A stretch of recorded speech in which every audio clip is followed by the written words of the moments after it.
Wherever you go, whatever you do, throw a little at it. Omax, Vest and Briefs. Pahalgam பயங்கரவாத தாக்குதலை தொடர்ந்து பாகிஸ்தானுடனான சிந்து நதிநீர் ஒப்பந்தத்தை இந்தியா நிறுத்தி வைத்து ஓராண்டுக்கும் மேலான நிலையில் செனாப் நதியில் 2 முக்கிய உள்கட்டமைப்பு திட்ட பணிகளை இந்தியா தொடங்கியுள்ளது.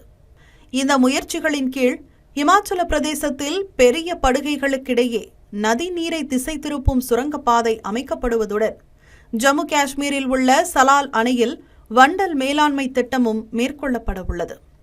இந்த 2 திட்டங்களுக்கும் சேர்த்து சுமார் 2600 கோடி ரூபாய் செலவாகும் என மதிப்பிடப்பட்டுள்ள நிலையில் தேசிய நீர்மின் சக்தி கழகம் இதனை செயல்படுத்த உள்ளது.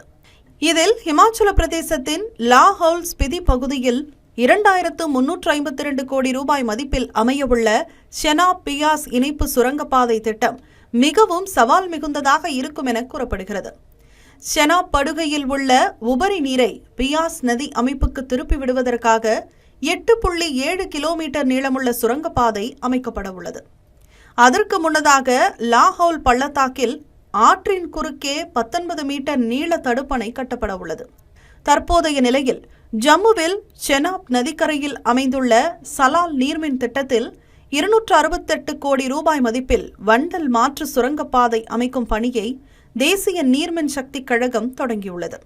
செனாப் நதியில் கூடுதல் உள்கட்டமைப்புகள் ஏற்படுத்தப்படுவதன் மூலம் இந்தியாவின் மேற்கு நதிநீர் பயன்பாடு தீவிரமடையும் என நம்பப்படுகிறது.